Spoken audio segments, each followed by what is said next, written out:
Comprendre la puissance du jeûne. Nous allons aborder deux sujets pendant ce temps de jeûne, la prière et le jeûne. Mais je vais d'abord parler du jeûne, car je veux m'assurer que vous comprenez bien son importance. Remarquez que j'ai placé le mot « puissance » à côté du mot « jeûne », car si la prière a de la puissance, le jeûne possède son propre niveau de puissance. Le jeûne, c'est comme ajouter un moteur à combustion beaucoup plus performant à votre ancien moteur. C'est comme doter votre vie normale d'une nouvelle dimension, une dimension que vous n'avez jamais expérimentée auparavant. C'est comme ajouter un nouveau cylindre à votre voiture. Ainsi, le jeûne fournit une puissance qui dépasse la norme. Je sais de quoi je parle par expérience personnelle. Pour moi, le jeûne est la clé du royaume pour obtenir de la puissance dans la prière. Vous pouvez prier sans obtenir de résultats, mais il est impossible de prier et de jeûner sans obtenir des résultats. Parfois, nos prières seules semblent inefficaces, mais lorsqu'on y ajoute le jeûne, elles produisent des effets garantis. Cependant, beaucoup d'entre nous n'ont jamais été encouragés ni enseignés à jeûner. Quelques observations générales sur la prière. Toutes les religions prient. C'est un point commun. Les bouddhistes prient, les hindous prient, les musulmans prient, les universalistes prient, et même l'Église satanique prie. Ainsi, la prière n'est pas unique. Elle n'est pas exclusive à l'Église ou aux croyants chrétiens. En fait, dans de nombreux cas, certaines religions prient plus que les chrétiens. Maintenant, la question de savoir s'ils obtiennent des réponses est une autre histoire, mais ils prient plus. Vous savez sûrement que des religions comme l'hindouisme prient pendant des heures. Les bouddhistes méditent pendant des heures, cherchant à s'unir à l'univers. Leur prière méditative peut durer des jours, assis les jambes croisées. Les musulmans, quant à eux, prient au moins 3 fois par jour. Où qu'ils soient, ils déploient leur tapis, se tournent vers l'est, vers la Mecque, et prient. En comparaison, la plupart des chrétiens prient beaucoup moins. La vraie question de la prière, cela soulève des questions importantes. À qui priez-vous? Que dites-vous dans vos prières? Vos prières sont-elles entendues? Et si oui, sont-elles exaucées?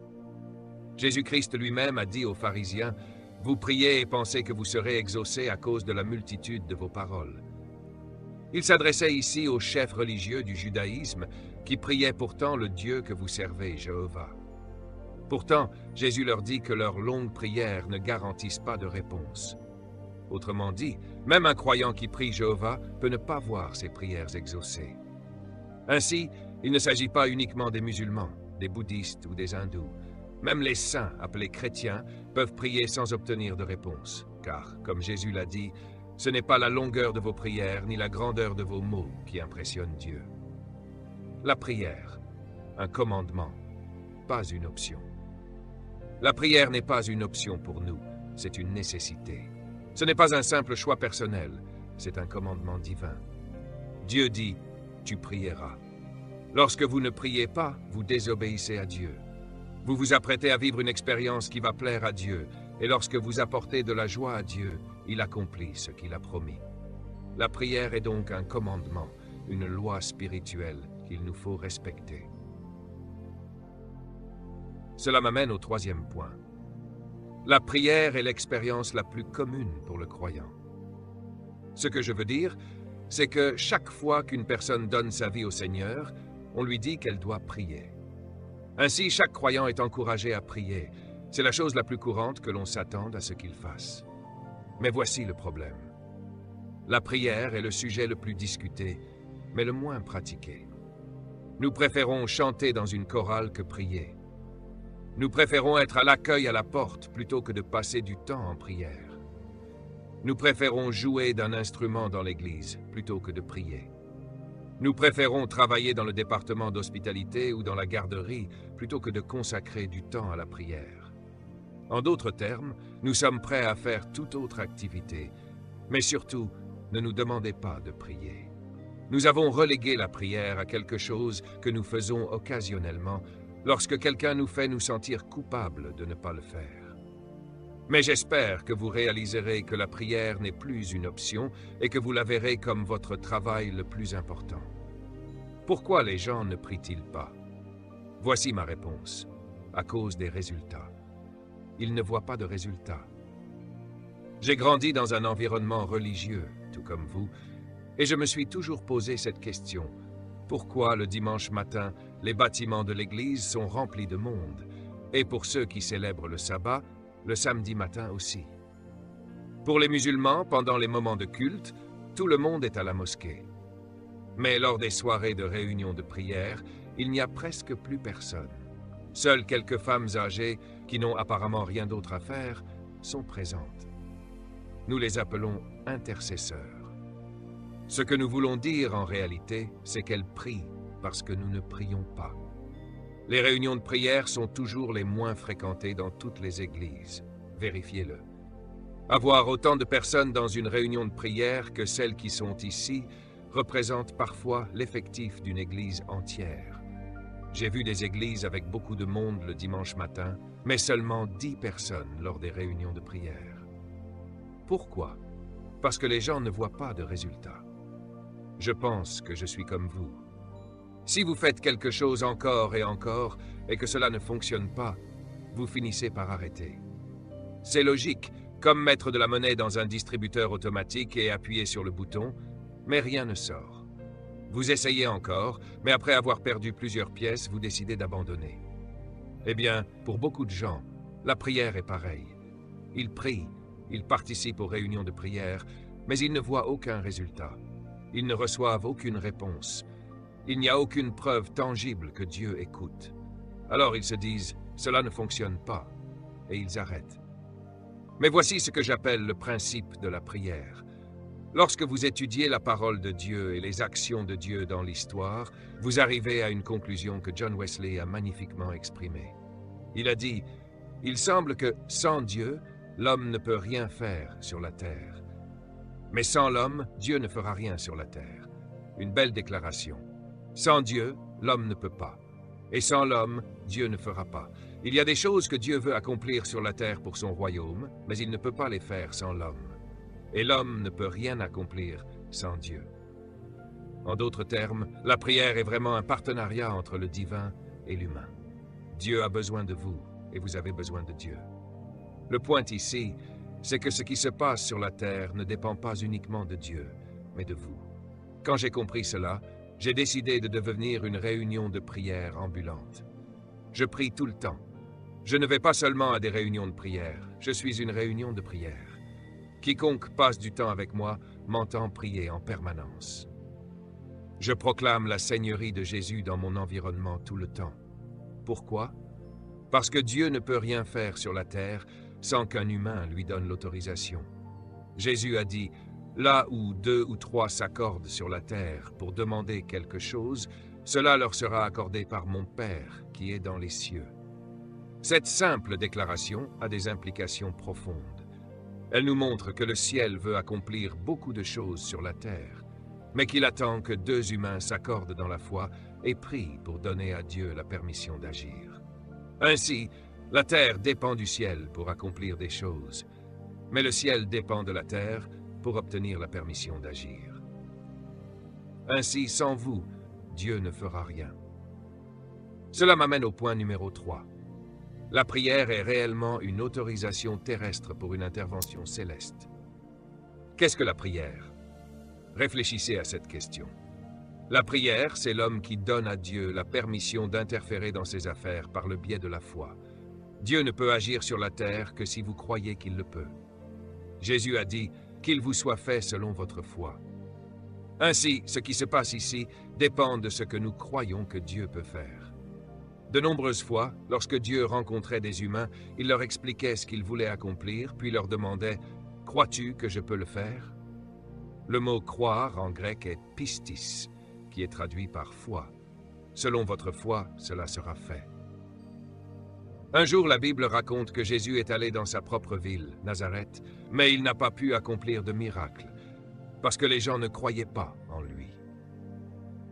Imaginez cela.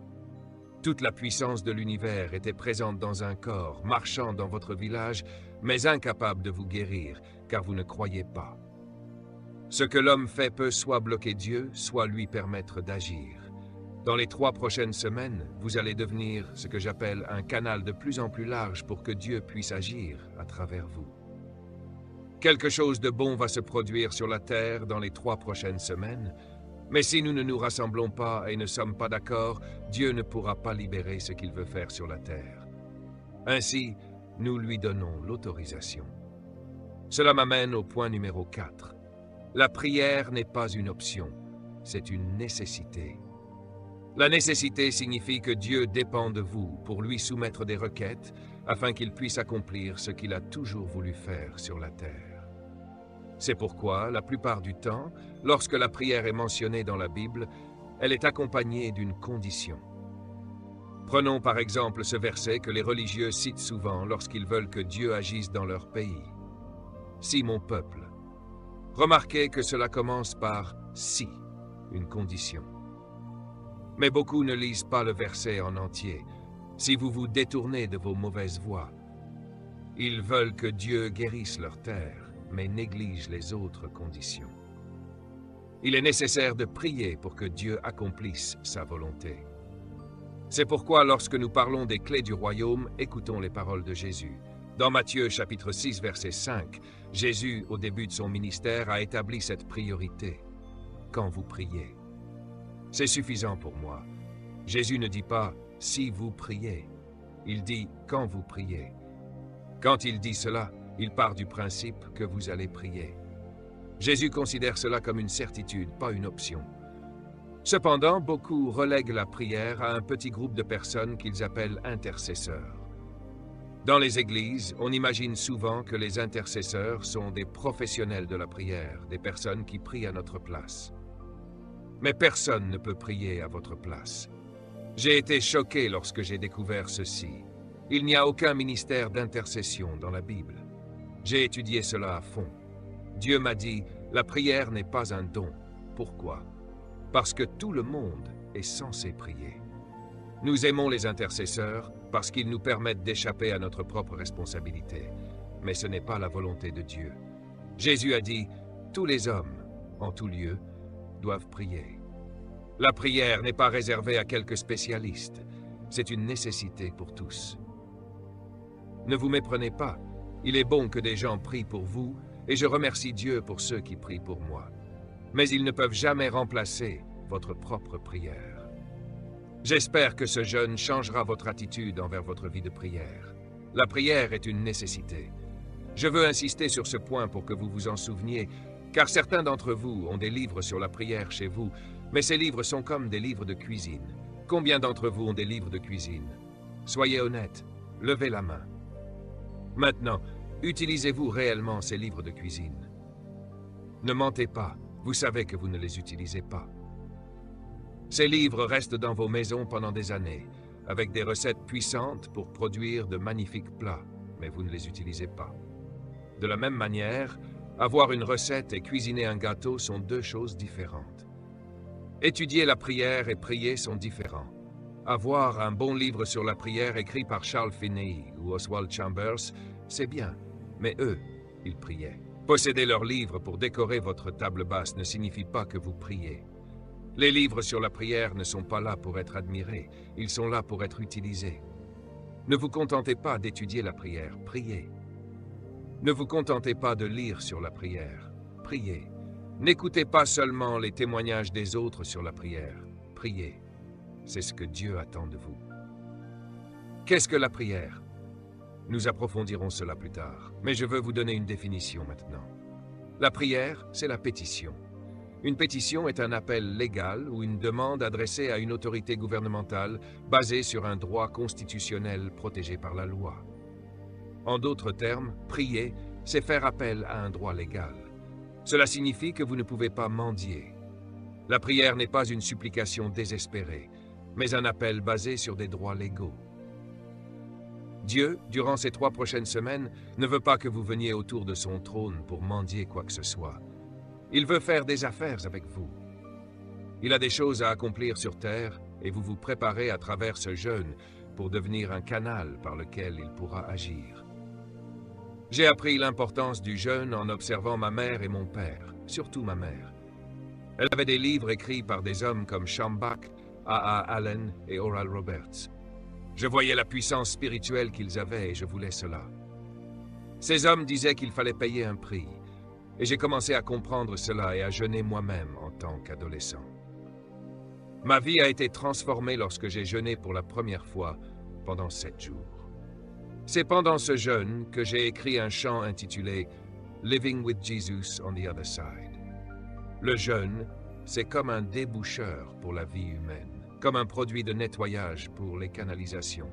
La nourriture agit comme de la rouille dans un tuyau, obstruant le passage. Plus vous mangez, plus le tuyau se rétrécit, jusqu'à ce que rien ne puisse passer à travers. Certains d'entre vous sont actuellement dans cet état, non seulement physiquement, mais aussi spirituellement. Vous êtes tellement encombrés par les excès que vous ne pouvez rien faire passer, ni physiquement, ni mentalement, ni spirituellement. Le jeûne est le seul moyen de nettoyer votre corps, qui peut devenir à la fois votre plus grande bénédiction et votre plus grand obstacle. Il est nécessaire pour vivre sur terre, mais il peut également devenir votre maître. Le jeûne remet votre corps à sa place, sous l'autorité de votre esprit. Soyons honnêtes, parfois, vous ne voulez même pas jeûner. Vous dites à Dieu que vous allez jeûner un jour, mais c'est précisément ce jour-là qu'ils organisent une fête au travail avec du poulet, du macaroni et des petits pois. Votre corps se rebelle contre votre esprit et vous cédez. Le jeûne est ce qui reprend le contrôle et remet votre chair à sa place. La prière est une pétition adressée à Dieu, basée sur vos droits en tant que citoyen du royaume des cieux. Nous approfondirons tout cela durant ce jeûne. Comment cela fonctionne-t-il? Vous allez découvrir des écritures que vous n'avez jamais vues auparavant. Je vais vous montrer des idées bibliques qui vont changer tout ce que vous avez appris sur la prière et le jeûne. Parlons des effets du jeûne. J'aime particulièrement ce sujet. Que se passe-t-il quand vous jeûnez? Premièrement, le jeûne vous change. Pourquoi je dis cela? Parce que le deuxième point peut sembler contradictoire. Le jeûne ne change pas Dieu. Dieu ne change jamais. Il n'y a rien qui ne va chez lui. Dieu n'est pas bloqué. S'il y a un blocage, il est chez nous. Le jeûne ne change pas Dieu, il ne le fait bouger. Le jeûne vous déplace et vous transforme. Une manière simple d'expliquer cela est d'utiliser l'image suivante. Imaginez un énorme réservoir d'eau de 50 000 litres connecté à une petite canalisation de seulement 5 cm de diamètre. La quantité d'eau disponible dans le réservoir reste la même, mais le débit qui passe dans la canalisation est minuscule. C'est exactement ainsi avec Dieu. Sa puissance est infinie, mais ce qu'il peut accomplir dans votre vie dépend de votre capacité spirituelle à recevoir. Pour beaucoup, cette canalisation est obstruée par des distractions, des plaisirs inutiles ou un excès de nourriture. Vous êtes rempli, mais pas de ce qui compte. Imaginez, vos prières sont là, mais votre vie n'est pas alignée pour recevoir la plénitude divine. Le jeûne augmente votre capacité spirituelle. C'est comme remplacer cette petite canalisation par une de 30 cm. Plus votre capacité est grande, plus Dieu peut agir dans votre vie. Regardez le problème des nations. Quand il y a des crises économiques, des violences ou une décadence morale dans un pays, que faisons-nous? Nous organisons des réunions de prière. Mais voilà le problème. Nous venons avec nos ventres pleins et des canalisations spirituelles trop étroites. Comment Dieu pourrait-il résoudre de grands problèmes si nous n'avons pas la capacité de recevoir sa puissance? La Bible dit « Si mon peuple qui est appelé par mon nom s'humilie et prie ». Le mot « s'humilier » ici signifie en réalité « jeûner ». Ce passage montre que pour traiter des problèmes gigantesques, nous avons besoin d'un alignement spirituel profond. Un exemple frappant est celui du garçon possédé par un démon. Les disciples ont prié, mais rien ne s'est passé. Quand Jésus est descendu de la montagne, le démon est parti immédiatement. Pourquoi? Parce que Jésus venait de jeûner et de prier. Sa capacité spirituelle était pleinement connectée au Père. Les disciples, eux, étaient pleins de nourriture et spirituellement encombrés. Le lendemain, l'un d'entre eux a osé demander « Pourquoi n'avons-nous pas pu chasser ce démon ?» Jésus a répondu « Cette sorte de démon ne sort que par la prière et le jeûne. » Cela montre que certains défis nécessitent une plus grande capacité spirituelle. Si en ce moment vous essayez de comprendre quelque chose dans votre vie, peut-être depuis 6 mois, 1 an ou même 2 ans, et que rien ne semble avancer, écoutez bien. Je vais vous donner le plus grand secret. Si vous savez que cela vous revient, si vous savez que c'est la volonté de Dieu, si vous connaissez la promesse dans la parole, si vous savez que c'est votre droit légal en Christ, alors vous devez briser cette barrière. Et vous la brisez par le jeûne. Ces 3 semaines vont être les meilleures de votre vie. Les choses qui étaient bloquées depuis 3 ans vont se libérer en 3 semaines. Quand Dieu trouve une capacité assez grande, il commence à déverser sa puissance, et chaque démon qui retenait vos bénédictions sera repoussé par la force de Dieu. Préparez-vous pour cette transformation spirituelle. Êtes-vous prêts? Répondez « Oui ». Le jeûne est la force la plus puissante de la prière. Il élargit votre canal spirituel, nettoie toute la saleté, élimine les obstacles et retire tout ce qui vous retenait. C'est pourquoi le diable veut toujours que vous mangiez, surtout quand vous avez décidé de jeûner. Vous verrez, au moment où vous déciderez de jeûner, quelqu'un voudra vous inviter à déjeuner ou fêter votre anniversaire en payant tout. Mais souvenez-vous de ce que je vous dis aujourd'hui. Dites à cette tentation: je sais pourquoi tu es là, mais tu ne gagneras pas. Ces 3 prochaines semaines, vous allez purifier votre canal spirituel. Le travail que j'accomplis par le jeûne et la prière dépasse de loin tout autre effort. Économisez-vous bien des luttes en pratiquant le jeûne et la prière. Notez ceci, le jeûne brise les habitudes et les liens spirituels. Quand on parle d'habitude, vous pensez peut-être tout de suite à la cigarette, aux drogues ou à l'alcool. Mais il y a aussi d'autres habitudes qui détruisent votre vie. Par exemple, vous devez briser l'habitude de regarder religieusement certaines émissions de télévision. Ces programmes absorbent votre temps et détruisent votre vie spirituelle. Sachez que le jeûne peut même briser des dépendances comme la consommation de Coca-Cola.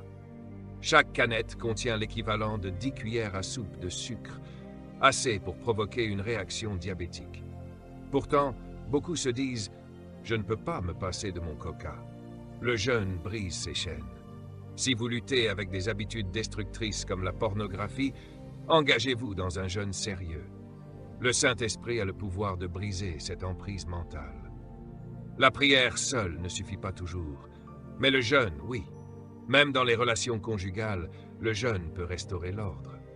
Si vous êtes infidèle à votre conjoint, le jeûne peut briser cette habitude. La fornication ou tout autre péché lié à la sexualité peut être soumis à Dieu à travers le jeûne. Enfin, le jeûne calme le cœur et permet d'entendre la voix de Dieu. Je me souviens, adolescent, c'est en jeûnant que j'ai commencé à recevoir des révélations sur le royaume. À 15 ans, je jeûnais et je voyais des choses dans la Bible que mes propres parents, pourtant croyants, n'avaient jamais remarquées. Mon père, qui est un ministre baptiste, me disait « D'où tiens-tu tout cela?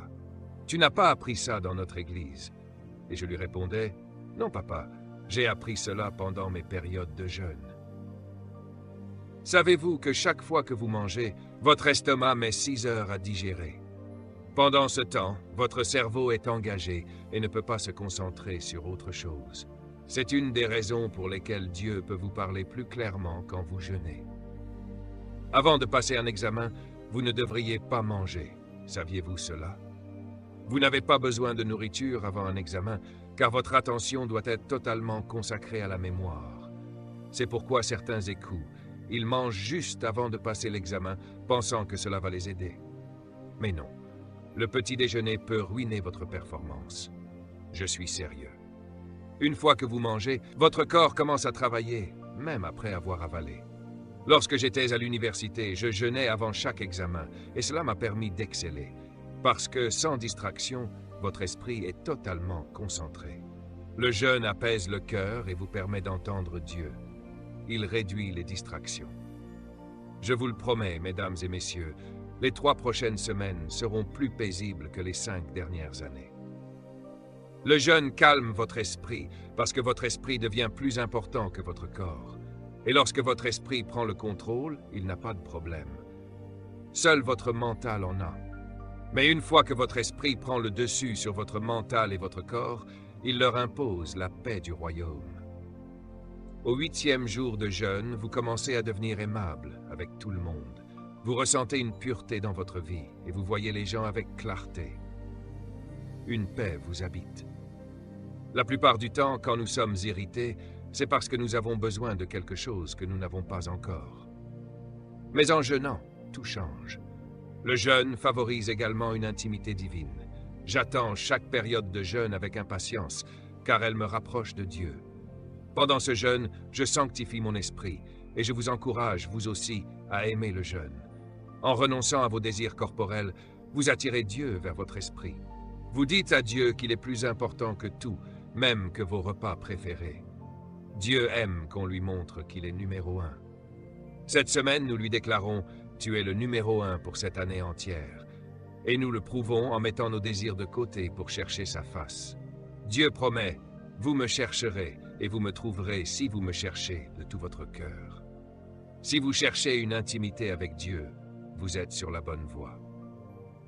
Dans la Bible, il y a une histoire intéressante sur le jeûne et son impact. Regardons Esther.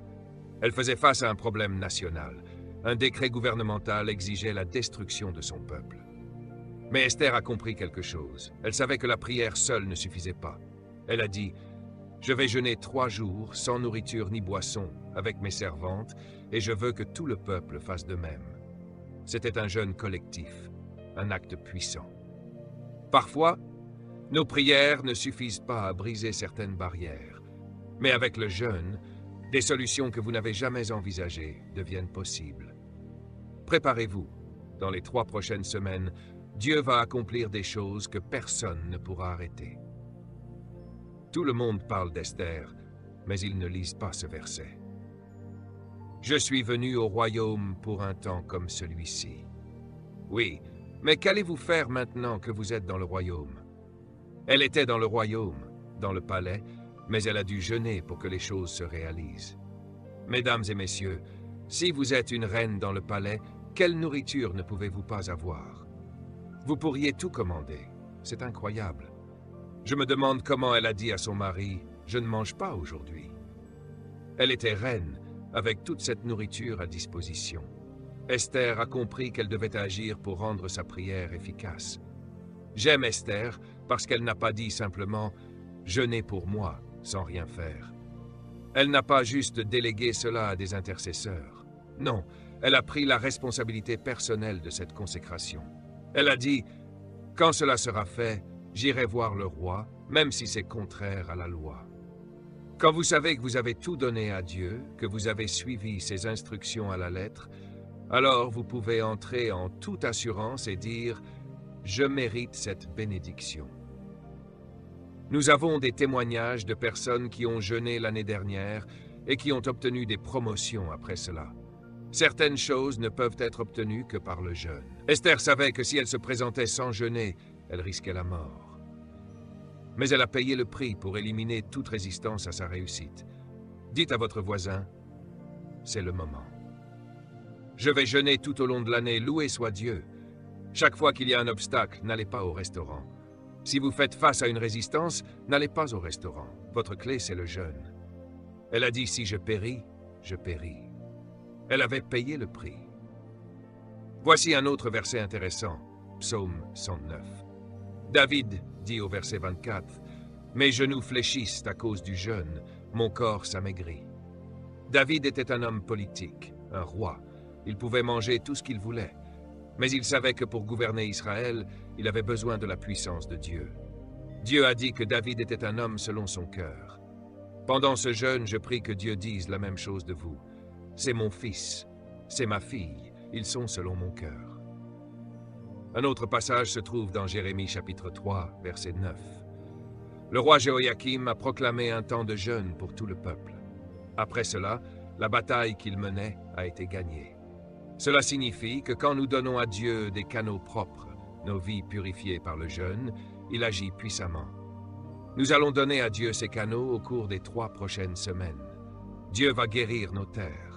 Peu importe votre pays, croyez que ce jeûne va éliminer tout ce qui n'est pas de Dieu dans votre communauté. Un autre exemple se trouve dans Daniel chapitre 9, verset 3. « Je tournai ma face vers le Seigneur pour le chercher par la prière et les supplications, avec jeûne, sac et cendre. Daniel travaillait pour le roi Nebuchadnezzar. Mais il savait que le véritable pouvoir résidait dans sa relation avec Dieu. Encore un autre exemple, dans Joël chapitre 2, verset 12. « Revenez à moi avec tout votre cœur, avec des jeûnes, des pleurs et des lamentations. » Si vous voulez vraiment revenir à Dieu, prouvez-le en cessant de manger. Quand vous revenez à Dieu, vous laissez votre chair de côté, car Dieu est esprit. Si vous aimez vraiment Dieu, vous allez laisser votre ventre. Sacrifierez-vous votre Père céleste à cause d'un peu de suc gastrique? Vous dites, venez à moi en pleurant devant moi dans le jeûne.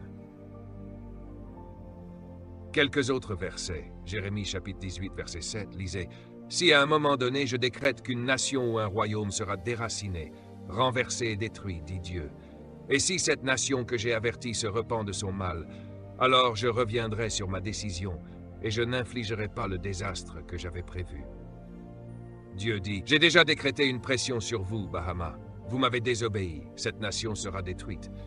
Maintenant, que vas-tu faire à ce sujet? » Il nous dit, « S'ils se repentent et viennent devant moi, je renverserai la malédiction que j'ai proclamée contre le pays. » Lorsque nous nous présentons devant Dieu dans la prière, nous pouvons changer le destin d'un pays. Regardez au verset 9. « Et si, à un autre moment, je décrète qu'une nation ou un royaume sera édifié et implanté, mais qu'elle fait le mal à mes yeux et ne m'obéit pas, alors je reconsidérerai le bien que j'avais prévu pour ce pays. » C'est incroyable. Aux Bahamas, nous avons gravé dans notre constitution la déclaration selon laquelle nous gouvernerons ce pays sur les principes de la foi chrétienne. C'est une bonne chose. Vous avez commencé sur la bonne voie. Maintenant, vous essayez de vous en détourner. Dieu dit, « D'accord, je change d'avis. » Dieu a promis de vous bénir, mais il dit aussi, « Vous feriez mieux de rester sur la bonne voie, car je pourrais reconsidérer. » Nous pouvons sauver nos pays par le jeûne et la prière. Alors, permettez-moi de définir ce qu'est le jeûne, et demain nous parlerons de comment le faire. Premièrement, le jeûne est l'abstention volontaire des plaisirs naturels pour un objectif spirituel. Écrivez cela, c'est très important. Le jeûne, c'est l'abstention volontaire des plaisirs naturels pour un objectif spirituel. Mettez l'accent sur volontaire. Volontaire signifie que personne ne vous force, vous avez pris une décision. Et remarquez que cette déclaration est très large. Tout plaisir naturel. Vous pouvez jeûner des sucreries, des glaces ou du gâteau de goyave. Ô Jésus, aide-nous Seigneur. Quel que soit votre plaisir, vous pouvez jeûner cela devant Dieu. Vous pouvez même jeûner du sexe. Quel plaisir! Dieu dit, je veux que tu jeûnes cela parce que cela peut devenir une prison. Quel peut être un plus grand plaisir que de manger de la nourriture? Oh, la nourriture est si agréable, c'est un plaisir. Le jeûne, c'est s'abstenir de ce plaisir. C'est pourquoi nous appelons cela le sac et la cendre. C'est comme battre votre corps, vous savez. Sac et cendre, parfois, dans les films religieux, vous voyez des prêtres déchirer leurs vêtements. Vous avez déjà vu cela? Oui, ils le faisaient vraiment. Le jeûne consiste à s'abstenir des plaisirs pour quel objectif? Comparé à votre objectif spirituel. Cela est important. Le jeûne, ce n'est pas simplement manquer un repas, c'est pour un objectif spirituel. C'est pourquoi nous nous réunissons chaque soir, pas seulement pour éviter de manger pendant 3 semaines afin de perdre du poids. Perdre du poids est un sous-produit de l'obéissance à Dieu. Le jeûne, c'est lorsque vous tournez votre visage vers Dieu et que vous le cherchez. Voilà pourquoi nous venons ici chaque soir cette semaine, la semaine prochaine et celle d'après.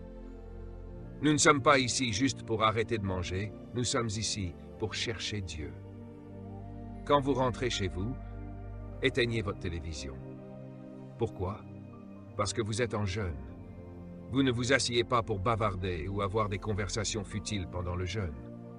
Vous ne vous asseyez pas autour d'une table pour parler des gens. Vous êtes en jeûne. C'est pourquoi, souvent, les hommes de Dieu s'isolaient pendant le jeûne. Élie est allé sur la colline pour jeûner. Moïse est allé sur la montagne pour jeûner. Jésus est allé dans le désert pour jeûner. Pourquoi? Parce que lorsque vous êtes entouré de gens, ils gâchent votre jeûne. Pendant un jeûne, éloignez-vous des personnes qui n'ont aucun impact positif sur votre vie. Vous devez protéger votre environnement pendant le jeûne. C'est pourquoi pendant le jeûne, il faut une discipline. À chaque pause déjeuner, allez seul avec votre Bible. Allez sur la plage pour lire. Ne soyez pas autour de gens qui parlent pour rien dire. Pourquoi? Parce que vous essayez de nettoyer votre esprit. Et il y a des gens qui vont déverser leurs ordures dans votre esprit. Vous devez le protéger. Abstinence. Deuxièmement, le jeûne est un engagement personnel à renoncer au naturel afin d'invoquer le spirituel. Placez cela comme un engagement. Renoncer au naturel, c'est renoncer au contrôle de votre estomac et de votre esprit sur votre esprit. Renoncez-y aujourd'hui. C'est cela, la consécration. La consécration est proche de la concentration, n'est-ce pas? C'est du même mot racine. Concentrer signifie se consacrer à Dieu. Vous vous abstenez parce que vous avez un désir spirituel. Je veux Dieu et rien d'autre. Ainsi, vous arrêtez de chercher d'autres choses. Troisièmement, le jeûne est la dévotion à une période de temps consacrée à la priorité spirituelle de la prière, sans nourriture. Il existe différents types de jeûne dans la Bible, et je veux dire ceci maintenant. Certains d'entre vous prennent des médicaments prescrits par un médecin. Je tiens à vous avertir, si vous êtes sous ordonnance médicale, il est important de consulter votre médecin. En fonction de votre état actuel, le médecin pourrait recommander certains médicaments pour maintenir un équilibre dans votre corps. S'il vous plaît, respectez les conseils de votre médecin. Je ne veux pas que quelqu'un dise que je leur ai dit de ne pas prendre leurs pilules. Prenez vos pilules, mais vous pouvez parler à votre médecin d'un jeûne progressif. Un jeûne progressif consiste à commencer par le jeûne de Daniel, un jeûne alimentaire complet, mais aussi un jeûne végétarien, où Daniel a dit au roi qu'il ne mangerait pas de viande, mais seulement des légumes pour prier au Seigneur. C'est un jeûne. Ensuite, il y a aussi le jeûne sans pain, sans levain. Il faut vérifier avec votre médecin pour voir s'il vous permet de commencer un jeûne. Et ce qui va se passer au fur et à mesure que vous avancez dans le jeûne, vous allez voir que votre condition physique va s'équilibrer. Vous ferez une prise en charge tous les week-ends pendant ce jeûne. Le médecin pourrait vous dire que des choses ont changé et vous lui demanderez pourquoi. Il pourrait vous dire « Regardez vos résultats, votre foi est maintenant normale ». Il pourrait vous dire de continuer ainsi. Le jeûne apporte la guérison rapidement. Demain, je vous montrerai cela dans la Bible. Le jeûne accélère la guérison. Je me souviens avoir été choqué quand j'ai découvert le jeûne quand j'étais adolescent. En grandissant, chaque fois que quelqu'un était malade, on disait « Il faut leur donner à manger, ils ont besoin d'énergie ». Vous vous souvenez de cela? On disait toujours qu'il fallait nourrir les malades. On disait qu'il fallait leur donner de la viande parce qu'ils en avaient besoin pour guérir. Mais savez-vous que ce n'est pas du tout le cas? Si vous attrapez un virus, un jeûne va l'éliminer, garanti. Mais on m'a appris l'inverse. Tu as besoin de soupe, mon fils. Oui, de la soupe. Mais est-ce que cela guérit? Non. Quand un animal est malade, qu'il soit un chien ou un lion, que fait-il? Il se cache, car il sait que je dois jeûner pour guérir. Si vous regardez un chien malade, il se cache, et puis après quelques jours, il revient. La nature le comprend. Je vous le dis en vérité, j'avais de l'asthme, et cela m'a presque tué. J'ai jeûné pendant 28 jours, sans nourriture, juste de l'eau. L'asthme a disparu, et cela fait 30 ans maintenant, sans aucun problème. Le jeûne a complètement éliminé l'asthme de mon corps. Le jeûne accélère la guérison. Vous seriez surpris de voir à quel point vous pouvez vivre en bonne santé si vous jeûnez. Beaucoup des choses que vous mangez, vous n'en avez pas besoin. Le jeûne n'est pas un régime, écrivez-le. Le jeûne n'est pas un régime alimentaire. Écrivez cela pour vous en souvenir. Le jeûne consiste à remplacer la lecture de la parole et la prière par vos repas. Quand vous jeûnez, ce n'est pas simplement de sauter un repas et de faire n'importe quoi d'autre. Cela signifie que chaque occasion est un moment pour être avec Dieu. Quand je jeûnais et que je travaillais pour des entreprises, y compris dans une entreprise de nettoyage, je m'arrêtais à la plage à l'heure du déjeuner et je m'asseyais sur le sable avec ma Bible, laissant de côté toute la nourriture. C'est cela le jeûne. Remplacez vos repas par la parole de Dieu. Christ dit, l'homme ne vivra pas de pain seulement, mais de la parole de Dieu. Le jeûne a un but spirituel. Vous voulez nourrir votre esprit. La parole de Dieu est la nourriture spirituelle. Vous ne pouvez pas juste jeûner et regarder la télévision en même temps. Vous dites « je jeûne », mais ensuite vous allez traîner avec des gens. Le jeûne signifie que vous pouvez remplacer vos activités normales par des activités spirituelles, comme passer du temps dans la prière. Le quatrième point du jeûne est qu'il exige que vous consacriez du temps à la méditation. Pendant ce jeûne, vous devez passer du temps avec Dieu, consacrer environ 2 à 4 heures chaque jour, soit 10% de votre journée, dans le calme pour avoir des dévotions avec Dieu. Cela signifie prendre un livre de dévotion que nous avons à la librairie comme point de départ. Chaque jour, lisez une dévotion et passez du temps avec Dieu. Dieu interviendra si vous prenez le temps avec lui. Parfois, Dieu n'a pas le temps de nous parler car nous ne restons pas assez longtemps dans un endroit. Beaucoup d'entre nous disent juste une prière rapide de 10 à 15 secondes. La méditation est essentielle pendant le jeûne. Le cinquième point est que le jeûne exige de passer beaucoup de temps dans la parole. C'est là que vous puisez dans la parole de Dieu pour l'implanter dans votre esprit. Le jeûne est un acte divin, mais il permet aussi de gagner du temps. Votre emploi du temps devient tellement plus discipliné, vous serez étonné. Le jeûne élimine toute la poussière de votre vie, tout ce qui gaspille votre temps. Par exemple, il faut 8 heures pour préparer un repas. Vous le saviez. 8 heures pour préparer un repas et 8 minutes pour le manger. Certains d'entre vous ont calculé ce qu'il faut pour préparer un repas et leur conclusion est de 8 heures. C'est vrai. Prenons l'exemple de demain.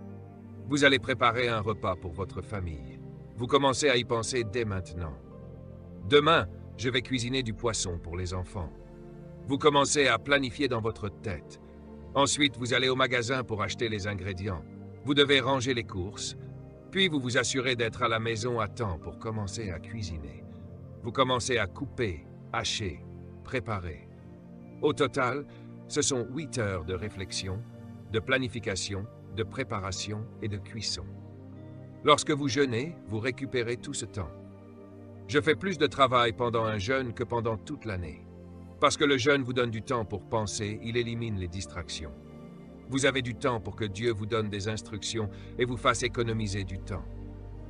Dieu vous donne des réponses plus rapidement pendant un jeûne. Le jeûne rend votre cerveau plus vif, votre mémoire plus précise. Vous vous souvenez des choses que vous aviez oubliées. Le jeûne est incroyable. Le jeûne vous donne des chansons pendant la nuit. Vous vous réveillez en chantant sans raison. Cela vous arrivera pendant le jeûne. Le jeûne chasse les gens de votre vie qui ne devraient pas y être. Ils partent et il ne reste plus personne. Louez le Seigneur, ils sont partis. Le jeûne nettoie votre vie. C'est puissant, c'est vraiment puissant. Alors, passez du temps dans la parole de Dieu et laissez Dieu vous donner la sagesse. Dans Ésaïe 58, verset 3, Dieu pose la question « Pourquoi avons-nous jeûné ?» Et tu ne l'as pas remarqué. Dieu répond « Parce qu'au jour de votre jeûne, vous vous livrez à des activités inutiles et vous vous occupez de choses mondaines. » Dieu leur répond en disant « Vous jeûnez, mais vous continuez à faire toutes ces choses. Parlez, jugez, murmurez. Le jeûne, c'est pas juste sauter un repas, c'est se consacrer à moi. » La raison pour laquelle nous jeûnons et prions tous les soirs depuis 30 ans est que nous devons nous assurer que chacun reste concentré sur Dieu. Si nous vous laissons chez vous, quand vous rentrez chez vous, on ne sait pas ce que vous faites. Nous devons nous encourager les uns les autres et rester concentrés sur Dieu. Les gens rentrent chez eux et disent « Oui, je viens de cuire ce gâteau, j'ai préparé cette tarte pour toi. » Quand vous êtes à la maison, vous n'êtes pas à la réunion de prière. Et quand vous revenez ici tout excité, vous voyez le gâteau. « Prends ce gâteau », vous dites.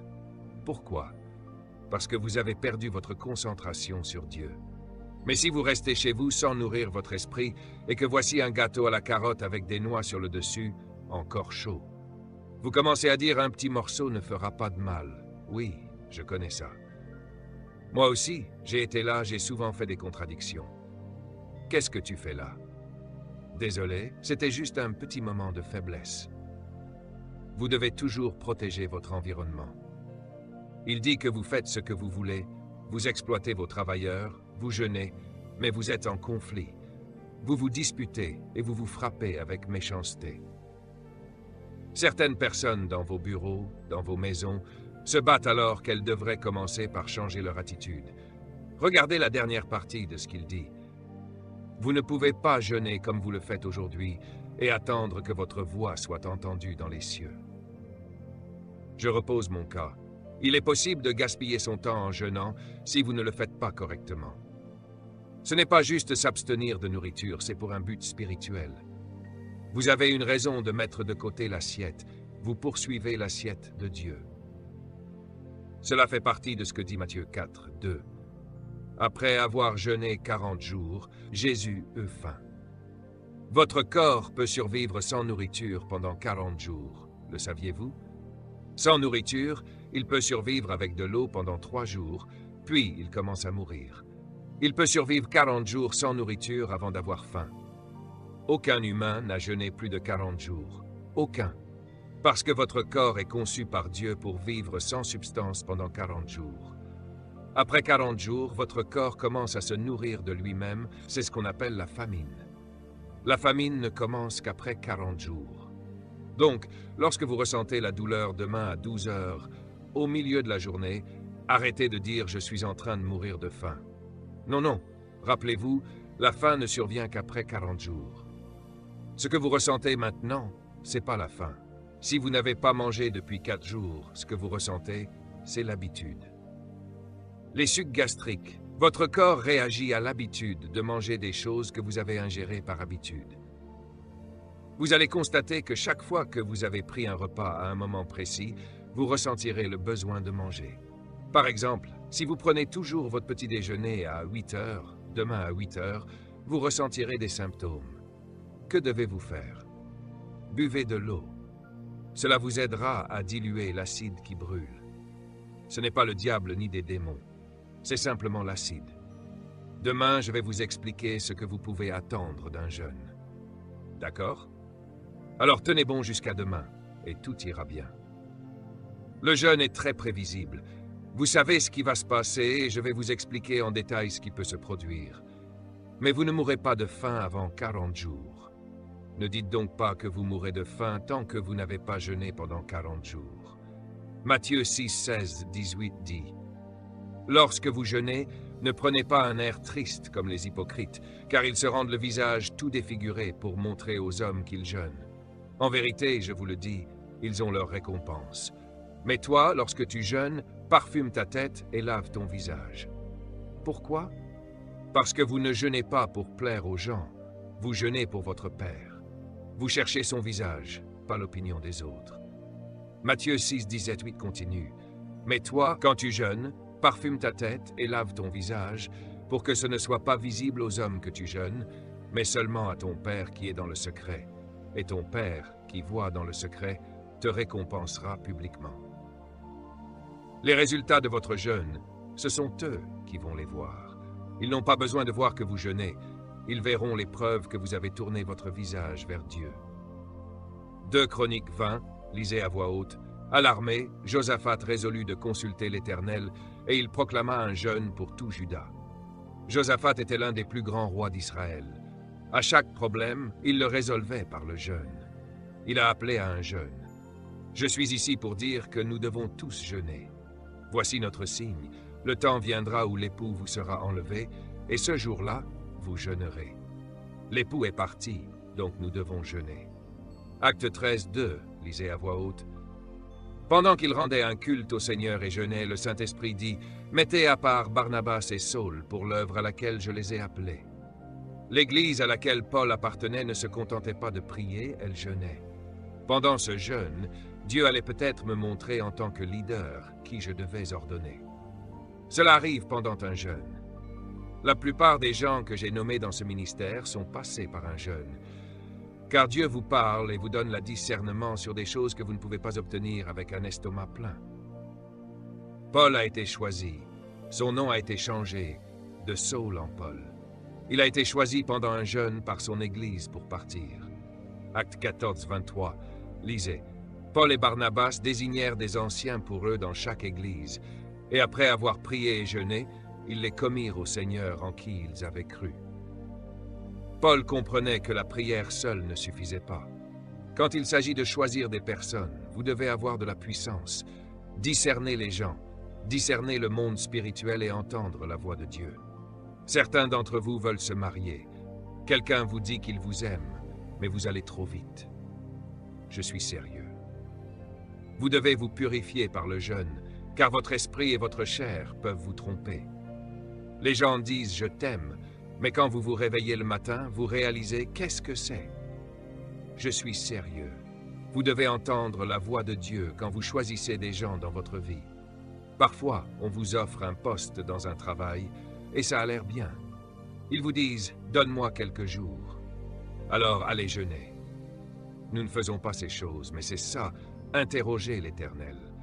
Laissez-moi réfléchir. Laissez-moi appeler quelqu'un pour savoir ce qu'ils en pensent. Mais vous n'êtes jamais venu me demander. Vous prenez des décisions qui affecteront votre vie. Vous devez interroger l'Éternel.